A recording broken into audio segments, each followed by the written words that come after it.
অবশেষে চলে আসলাম পদ্মা সেতুতে। দেখতে পাচ্ছেন সামনে টোল প্লাজা, পদ্মা সেতুর টোল প্লাজা।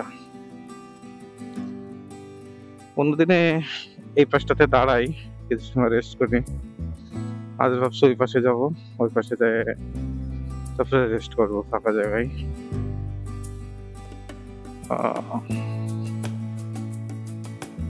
সামনে ঘুমাইতেছে।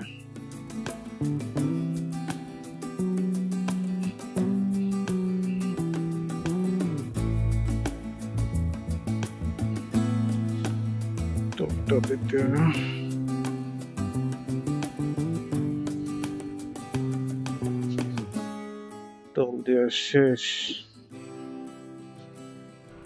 ভাঙা 39 কিলোমিটার যাবো। সামনে যে কিছু সময় দাঁড়াবো, দাঁড়ায় দেখতে পাচ্ছেন এই যে মাঝেরটাতে আর কি ট্রেন যাতায়াত করে। তো এই জায়গাটাতে আসলে অন্যরকম একটা ফিল হয়, প্রচুর বাতাস। এই ব্রিজের উপরে এই পাশে কেমন দেখতে পাচ্ছেন জানি না, নিচ দিয়ে চলে গেছে পদ্মা সেতু, নিচ দিয়ে চলে গেছে ট্রেন লাইন আর কি। ওটা দেখতে পাচ্ছেন হাই ভোল্টেজ বিদ্যুৎ গেছে এ পাশ থেকে ও পাশে। কি যে হয়রানি খাইতাম রে ভাই এই নদীটা পার হইতে, পদ্মা নদী। ঘন্টার পর ঘন্টা, 8-10 ঘন্টা সময় চলে যেত শুধু ওই জ্যামে সিরিয়ালে থাকতে থাকতে। মানে এমন একটা হতো যে বাড়ি যেতে হলে, মাগুরাতে যেতে হলে প্রতিবার মানে 24 ঘন্টার সময় লাগতো কম করে হলেও। আর এখন বাইক আছে ঠিক আছে, তারপরেও আর কি গাড়িতেও যদি যাতায়াত করি সেক্ষেত্রে আমি 3 থেকে 4 ঘন্টার ভিতরে একদম নিজের বাড়িতে চলে যেতে পারি সবকিছু ঠিকঠাক থাকলে। এজন্য ভালো লাগে যে না, আসলে আমাদের দেশে এবং আমাদের এই দক্ষিণবঙ্গের জন্য মানে খালি উপকার না, খুব খুব উপকার হয়েছে। আসলে এটা যারা ঢাকাতে থাকে, যারা এদিকে যাতায়াত করে, তারা আসলে এই কষ্টটা এখন বোঝে। আমাদের পদ্মা সেতু। আর একটা ইচ্ছা আছে যমুনা সেতুর উপর দিয়ে এপাশ থেকে ওপাশে যাওয়ার। যমুনা সেতু কয় টাকার নোটে দেখছি, 5 টাকার নোটে না 20 টাকার নোটে, এটা ঠিক আসলে আমার খেয়াল নেই, কিন্তু কোনো একটা টাকার নোটে আর কি দেখছি। এখন হয়তো ওইটা দেখি না মনে হয়, এখন দেখি না। তখন দেখতাম যে এটা কত বড় সেতু। লোকজনের মুখে গল্প শুনতাম যে এক পাশ থেকে আর এক পাশে দেখা যায় না। তারপর যখন ঢাকাতে আসলাম তখনও নিজের চোখে দেখলাম যে এক পাশ থেকে আর এক পাশে দেখা যায় না, আবসা দেখা যায়। আর এখন সেসব নদী পার হচ্ছে বাইকে করে ব্রিজের উপর দিয়ে। আসলে এটা মানে দুই দিকেই আর কি ইয়া করতে পারবো। যখন আমাদের পরবর্তী প্রজন্ম আসবে তাদেরকে বলতে পারবো যে সব নদী আমরা পার হতাম এভাবে, আর এখন তো তোরা 10 মিনিটে পার হয়ে চলে যাস। 10 মিনিটও না, 5 মিনিট লাগে। 5 মিনিটে এপাশ থেকে ওপাশে চলে যাচ্ছে। তখন ঘন্টার পর ঘন্টা, 8-10 ঘন্টা শুধু এই নদীটা পার হওয়ার জন্য কত লোকে অসুস্থ, অ্যাম্বুলেন্স থাকতো, তারপর মানে এমন একটা অবস্থা, কেউ মানে রেয়াই নাই। কিছু কিছু ক্ষেত্রে ভিআইপি থাকতো, সেক্ষেত্রে টাকার পরিমাণটা বেশি লাগতো। এখন তো নদীতে পানি বেশি, একদম সাদা হয়ে আছে। আগে চর দেখা যেত, সেই চরটা এখন নাই। আর মাঝে একটা চর আছে, ওইটা চর। তাছাড়া চর দেখতেছি না। আর এই মাঝ দিয়ে অনেক চর ছিল যেগুলো ইয়ে হয়ে গেছে বৃষ্টির পানিতে, অথবা এখন এই সময়টা এমনিতেই নদীতে পানি বাড়ে বৃষ্টির কারণে, আর সেক্ষেত্রে চর গুলো ডুবে গেছে। ওই যে দেখা যাচ্ছে জেলেদের ছোট ছোট নৌকা, ভয় লাগে একদম। দেখেন মানে এত স্রোত আছে এখন, এই নদীতে এখন প্রচুর পরিমাণ স্রোত। রাস্তায় একটা তালা পড়ে আছে দেখলাম। আমার গাড়ি একদমই স্পিড কম, আমি 62-তে আমি দেখতে পাচ্ছি মিটারে। এখন মিটার আসলে সঠিক দেখাচ্ছে কিনা সেটাও আমি জানি না ভালো না।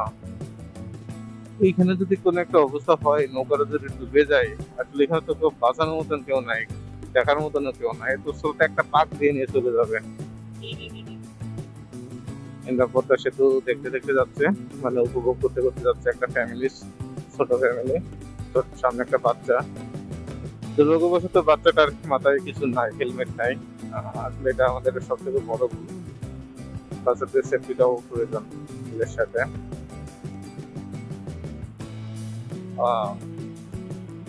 এই পাশে একদম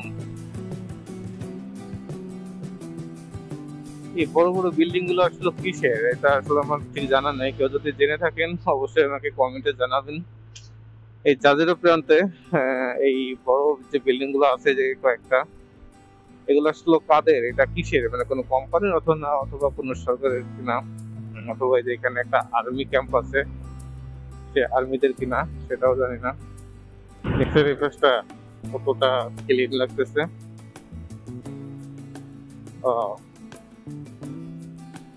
এই জায়গাটা আমি এখন যে জায়গাটাতে আছি এখানে কম করে 7-8 তলা এমন উচ্চতায় হবে। এই নামার সময় একটা ফিল একটা অন্যরকম, বেশ অন্যরকম একটা ফিল পাওয়া যায়। পিকআপটা দিলাম ছেড়ে,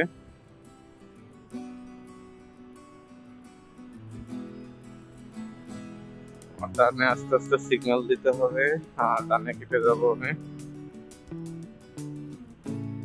বামে হলো সার্ভিস লেন, এরিয়া 2।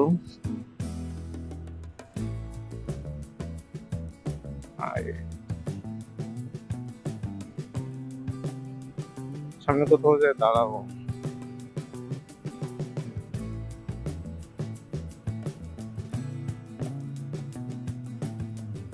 পদ্মা সেনানিবাস,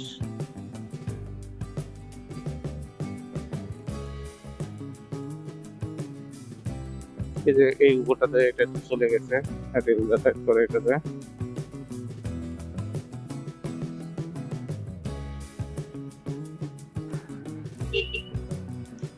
মা রোডে 70-80-তে গাড়ি চালাইছি, মানে কোন রকম স্পিড বুঝতে পারি না যে এত স্পিডে আমি যাইতেছি। কিন্তু এখন এই রোডে 60 চলতেছে, মনে হচ্ছে যে কত স্পিডে না চলতেছে। দেখেন বেশ লাগতেছে, সুন্দর লাগতেছে সত্যি। একদম ঠান্ডা বাতাস পাইতেছে তো, একদম মেঘলা ভাব, রোদ্দুর নাই।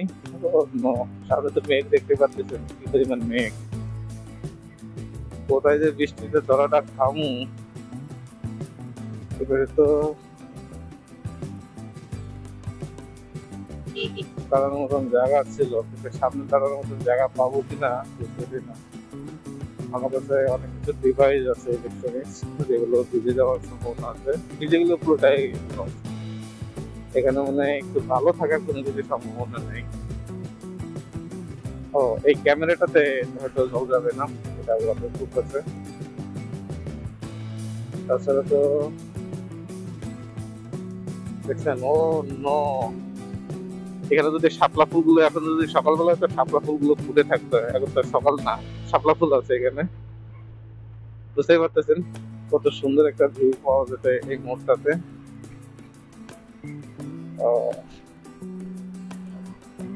এটা শুধু এইসব উপভোগ শুধু বাইকেই করা সম্ভব। হ্যাঁ, এগুলো গাড়িতে ওই উপভোগটা করতে পারবেন না, এগুলো বাইকেই উপভোগ করা সম্ভব। ও কষ্টের জন্য তেল নাই হয়তো,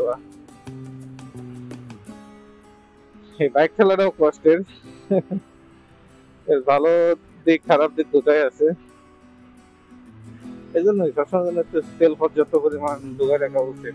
বাড়ি যেতে তো একদম নোকিয়া 1110 মোবাইলের যে চার্জের যে চার্জ এবং যে নেটওয়ার্ক সিগন্যালটা যেমন, এই আমার ZX এরও এই কাঁটাটা সেম। এই কাঁটাটা ফুল থাকলে খুব ভালোই লাগে, উপরে উঠে থাকলে। এইসব পথে পুরাতরা গাড়ি চালানোর কারণে রাস্তাঘাটে অনেকটা বেপরোয়া, এক কথা হলো বেপরোয়া ভাবে গাড়ি চালাচ্ছে, এগুলো তো একদমই ঠিক না। যশোর এটা 6 কিলোমিটার এখান থেকে।